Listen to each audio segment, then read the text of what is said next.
Ngayon guys, meron akong gustong i-share sa inyo about dito sa GCash kung paano natin i-link yung ating PayPal account dito sa ating GCash account. Kung halimbawa yung PayPal account ay ginamit ninyo sa inyong payout account sa Facebook or di kaya dun sa inyong YouTube channel, so gawin nyo to guys para matransfer ninyo yung laman ng inyong PayPal account papunta sa inyong GCash account. So since dito sa ating PayPal guys, kapag pumunta tayo sa ating PayPal account, then itry natin mag-transfer.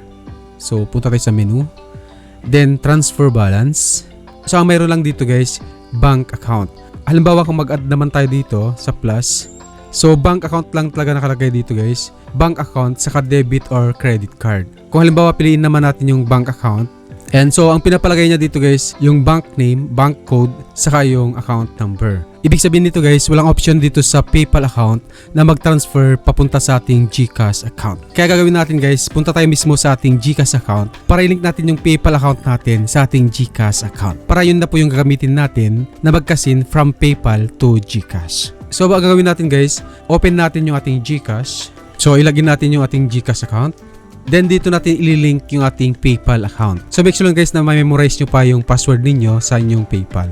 So click natin tong profile sa bandang baba. Then select natin to guys yung my link accounts. Then piliin natin dito guys yung PayPal. So ito siya. Link your PayPal account. By linking my PayPal and GCash account, I agree to terms and condition. So click natin tong link account. Then ilagay natin dito guys yung email na nakaregister sa PayPal, then saka yung password natin doon. Then click natin yung login. And guys, let's confirm it's you. So click natin tong next. So i-verify niya po dun sa ating email address para i-confirm natin na tayo yung nag-login dito sa ating PayPal account. So enter natin yung ating OTP na natanggap dun sa ating email address. So importante guys na i-set up nyo rin to sa inyong PayPal account para hindi basta-basta na malagin ng kahit sino ng inyong PayPal account. Lalo na guys kung ito yung ginamit natin na payout account dun sa Facebook or dun sa ating YouTube channel. So importante na safe yung ating PayPal account. And guys, so ito na yung code and then submit. And so sabi dito guys, connect your PayPal account to GCash. So basahin natin ito guys para alam natin. Then kapag nabasa natin to, click natin tong agree and connect. Ayan, so sabi dito guys, PayPal account linking complete. Your PayPal account with email, yung email natin, has been successfully linked to your GCash wallet. So click natin yung okay. PayPal cash in instruction. So click lang natin to guys yung got it. And guys, kapag i-transfer natin yung laman ng ating PayPal papunta dito sa ating GCash, so gawin lang natin guys, dito sa GCash tayo magka-cash in. So ang gagawin mo lang guys, i-click mo lang yung cash in. Then select mo yung global banks and partners.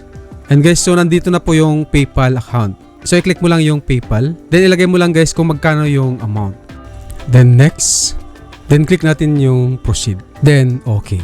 Ayun guys, kailan yung pag-link ng ating PayPal account dito sa ating GCash account. I hope nakatulong yung ating tutorial at sana nasundan ninyo. Kung may mga tanungan ka guys, pwede nyo comment sa ating comment section below para masagot natin. Maraming salamat guys. See you next time. Bye-bye. God bless.